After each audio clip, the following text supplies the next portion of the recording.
வணக்கம். நம்ம இன்றைக்கி பார்க்குறது நாட்டு வெண்டை, நாட்டு பச்சை வெண்டை. இது நார்மலாக எல்லா கடையிலும் கிடைக்கிறது. என்னடா இது பச்சை வெண்டை போய் நார்மல் தான், இதை ஏன் காமிச்சிட்டு இருக்கான்னு கேளுங்க. இந்த விதை நான் ஊனலை, தானாகவே வளர்ந்தது. ஆனால் அது நான் பராமரிச்சிட்டுனா கொஞ்சம் களை கொத்தி விடுறது, மண் கூட்டி விடுறது, அதெல்லாம் பண்ணேன்.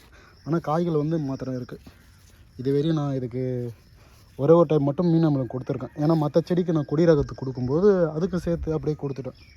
அது மட்டும் தான் பண்ணிக்கணும். தவிர இதுக்கு நான் பூச்சி தாக்குதலுக்கு வேறு எது அடிக்கல. ஆனால் பூச்சி அடிச்சிருக்கு. அதால் காய்க்கு எந்த பிரச்சனையும் கிடையாது. காய் நல்லா தான் காய்க்குது. அதோட இந்த குலைவி சாப்பிடும்ல இலையை கட் பண்ணி, அதால் அது சாப்பிட்டோம். அதால் அது விருப்பம், அது சாப்பிட்றது தான் இருக்கணும். அதால் காய்கள் தானாகவே காய்ச்சிருக்கு, அதிகமாகவே இருக்குது. நல்லா சைஸும் நல்லா பெரிய சைஸாக இருக்குது, எந்த குறையும் இல்லை. ஒரு காயே அது பாருங்கள், நல்லா பெரிய ரகம், நல்லா பெரிய சைஸு. ஆனால் தானாக முளைஞ்சிது.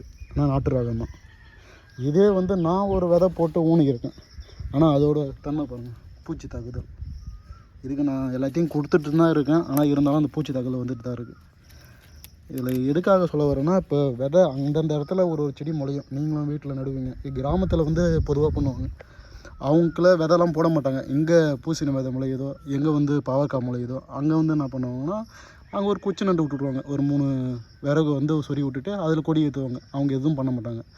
அதேமாரி தான் அந்த டவுனில் இருக்கிறவங்க கொஞ்சம் பண்ணணும். ஏன்னா அவங்கவுங்க என்ன பண்ணுறீங்கன்னா, எல்லாருமே நம்ம அது வளர்க்கணும் இது வளர்க்கணும் அப்படின்னு சொல்லிட்டு எல்லாத்தையும் ரசாயன உரம் சேர்த்து எல்லாம் விஷத்தை உருவாக்கி நிற்கிறாங்க. அதெல்லாம் அங்கே என்ன முளையுது, கீழே இப்படி இருந்தால் முளையாதாமல் இருக்காது. எல்லா இடத்துலையும் விதைகள் தானாகவே வரும். அங்கே என்ன முளையுதோ அதுக்கேற்ற மாரி நீங்கள் மாறிக்கணும்னு நான் சொல்ல வரேன். நம்ம அதெல்லாம் உரத்தை குறைக்கலாம். பூச்சி தாக்குதல் நம்ம பூச்சி மருந்து எதாவது நீங்கள் மீனோ மற்றபடி இந்த 3G கரைசல் இதெல்லாம் அடிக்க வேண்டிய அவசியமே இருக்குது. அதுக்கு தானாகவே ஒரு தன்மை இருக்கும். அந்த மண்ணுக்கு ஏற்ப அது மாறி இருக்கும். இப்போ நம்ம எப்படி பரிமாணம் மாறுறோமோ அதேமாரி விதைகளும் பரிமாணம் மாறும் அந்த இடத்துக்கு ஏற்ற மாரி. அதெல்லாம் முடிஞ்ச அளவு அந்தந்த பகுதியில் என்னென்ன விளையுதோ அதுக்கு ஏற்ற மாரி நீங்கள் மாறிக்குங்க. உங்களுக்கு ஏற்ற மாரி மற்றதை மாற்ற நினச்சிங்கன்னா அதுக்கு மாறலாம். என்ன ஒன்றும் செலவு அதிகமாக வைக்கும், உழைப்பும் அதிகமாக வைக்கும்.